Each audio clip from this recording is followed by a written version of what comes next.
Next question पे आते हैं, डिफाइन डिस्पर्जन। अब हमने डिस्पर्जन के बारे में डिस्कस करना है। देखो जो व्हाइट लाइट है ना वो 7 कलर कंपोनेंट से मिलकर बनी होती है, और व्हाइट लाइट अगर अपने 7 कलर कंपोनेंट्स के अंदर ब्रेकआउट हो जाती है, बिखर जाती है, तो इसी को डिस्पर्जन बोलते हैं। डायग्राम के थ्रू समझो।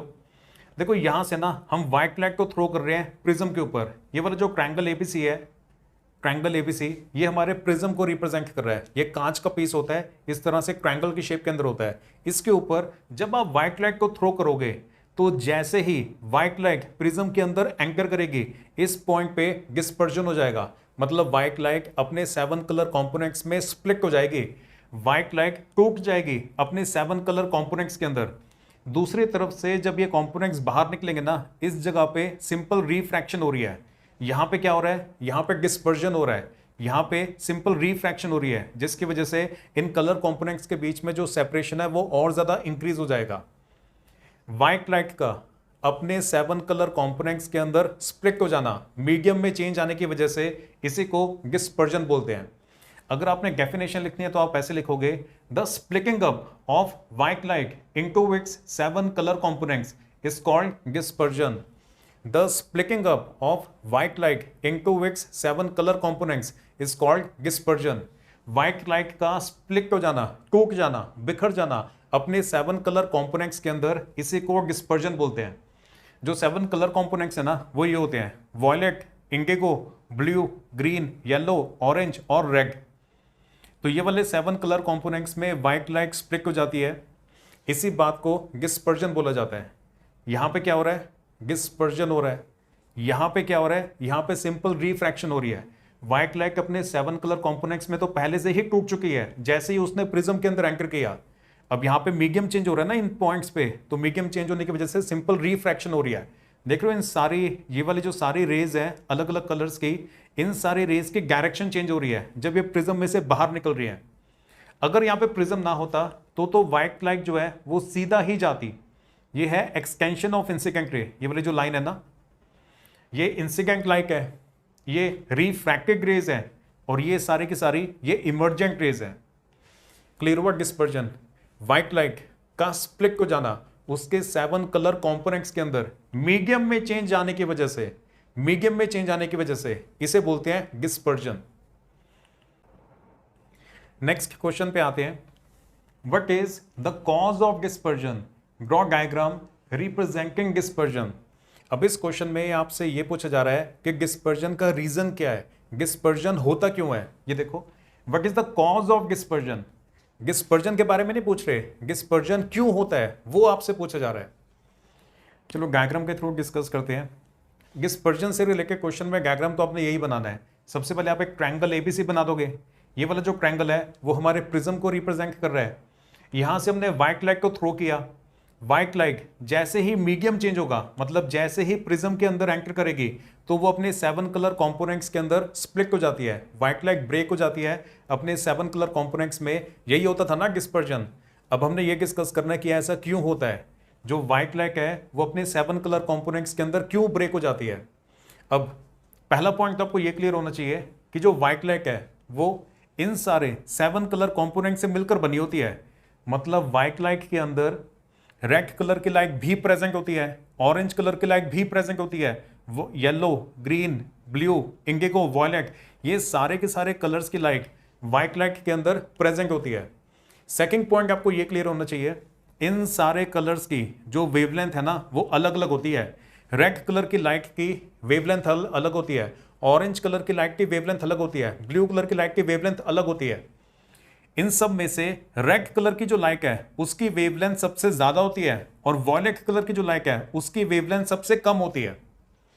इतना क्लियर हो गया। इन सारे कलर्स की वेवलेंथ सेम नहीं होती, हर एक कलर की जो वेवलेंथ है ना वो अलग होती है। लाइट की वेवलेंथ के ऊपर ही डिपेंड करता है कि कौन सा उसका कलर होगा, और लाइट की बहुत सारी प्रॉपर्टीज उसकी वेवलेंथ के ऊपर ही डिपेंड करती होती हैं।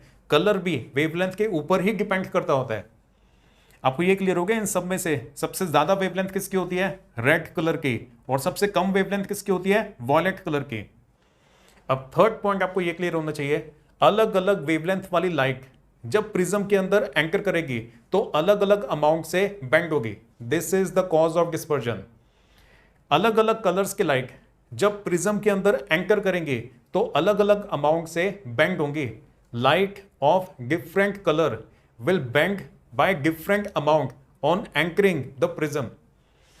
इन सबकी वेवलेंथ अलग अलग है ना, तो ये अलग अलग अमाउंट से मतलब अलग अलग एंगल से बेंड होंगी। अब देखो पहले रेड को डिस्कस करते हैं। रेड कलर की लाइट की वेवलेंथ सबसे ज्यादा होती है। वेवलेंथ जितनी ज्यादा होती है ना उतने कम एंगल से लाइट बेंड होती है।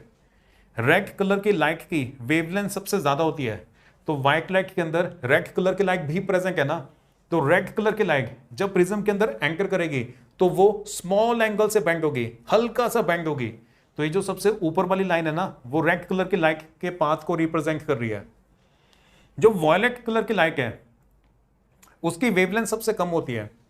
वॉयलेट कलर की लाइट की वेवलेंथ सबसे कम होती है, तो ये व्हाइट लाइट के अंदर वॉयलेट कलर की लाइट भी प्रेजेंट है। ये जब प्रिज्म के अंदर एंकर करेगी तो सबसे ज्यादा एंगल से बेंड होगी, काफी ज्यादा एंगल से बेंड हो जाएगी। तो वॉयलेट कलर की लाइट काफी ज्यादा एंगल से बेंड हो जाती है। ये जो सबसे नीचे वाली लाइन है ना वो वॉयलेट कलर की है, क्योंकि सारे के सारे कलर्स अलग अलग एंगल से बेंड होते हैं, तभी मीडियम चेंज होने पे उनके जो रास्ते हैं ना वो अलग अलग हो जाते हैं। सारे के सारे कलर्स व्हाइट लाइट के अंदर सारे के सारे कलर्स की लाइट प्रेजेंट होती है ना, लेकिन मीडियम में चेंज आने की वजह से ये सारे के सारे कलर्स की जो लाइट है वो अलग अलग एंगल से बेंड होती है, अलग अलग अमाउंट पे उनके अंदर रिफ्रैक्शन होती है, जिसकी वजह से व्हाइट लाइट स्प्लिट हो जाती है अपने 7 कलर कंपोनेंट्स के अंदर। क्लियर हो गया? व्हाइट लाइट के अंदर ये सारे अलग अलग कलर्स की लाइट प्रेजेंट होती है। इन सबकी वेवलेंथ अलग अलग है और अलग अलग वेवलेंथ की लाइट अलग अलग अमाउंट से बेंड होती है जैसे ही मीडियम के अंदर चेंज आता है। रेड कलर की लाइट की वेवलेंथ सबसे ज्यादा है, तो रेड कलर की लाइट सबसे कम बेंड होती है। जिसकी वेवलेंथ जितनी ज्यादा होती है वो वाली लाइट उतने कम एंगल से बेंड होती है मीडियम में चेंज आने की वजह से। वॉयलेट कलर की वेवलेंथ सबसे कम होती है, तो वॉयलेट कलर के अंदर सबसे ज्यादा एंगल से बेंड होगी।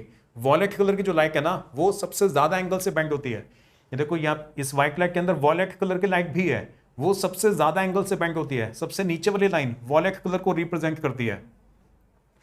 तो वेवलेंथ अलग अलग होने की वजह से ये सारे कलर कंपोनेंट्स अलग अलग एंगल से बेंड करते हैं, अलग अलग अमाउंट से बेंड करते हैं, जिसकी वजह से इन सब के रास्ते अलग अलग हो जाते हैं और व्हाइट लाइट बिखर जाती है अपने 7 कलर कंपोनेंट्स के अंदर। This is the reason behind dispersion. Clear हुआ? तो आप अपने आंसर में ऐसे लिखोगे, The angle of deviation is inversely proportional to the wavelength of light. Inversely proportional होने का मतलब है एक की वैल्यू इंक्रीज होगी तो दूसरे की वैल्यू डिक्रीज होगी। वेवलेंथ अगर इंक्रीज होगी तो एंगल ऑफ डिविएशन कितने एंगल से लाइट बेंड करेगी मीडियम में चेंज आने की वजह से वो डिक्रीज हो जाएगा। इनवर्सली प्रोपोर्शनल का मतलब क्या होता है कि अगर एक चीज इंक्रीज होगी तो दूसरी डिक्रीज होगी। तो वेवलेंथ और एंगल ऑफ डिविएशन ये दोनों इनवर्सली प्रोपोर्शनल है। लाइट की वेवलेंथ जितनी ज्यादा होगी एंगल ऑफ डिविएशन उतना कम हो जाएगा। वेवलेंथ जितनी ज्यादा होगी लाइट उतने कम एंगल से बेंड करेगी। क्लियर हुआ? ये मेन कॉन्सेप्ट था, ये वाली जो लाइन है ये मेन रीजन है डिस्पर्जन का, तभी इसको सबसे पहले लिखा है। अब इसका मतलब क्या है वो भी लिख दिया।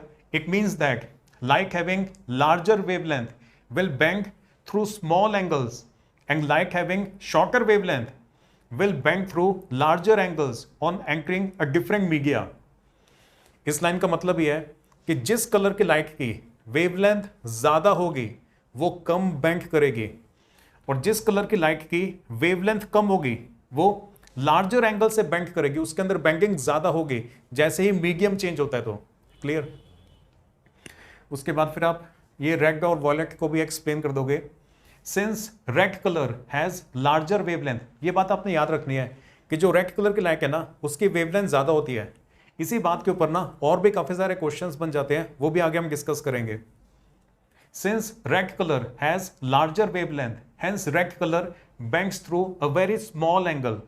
रेड कलर की लाइट की वेवलेंथ सबसे ज्यादा होती है, तो रेड कलर की जो लाइट है वो बहुत ही कम एंगल से बेंड होती है। सबसे कम बेंडिंग रेड कलर की लाइट के अंदर होती है। On the other hand violet colour which has lowest wavelength bends through a greater angle.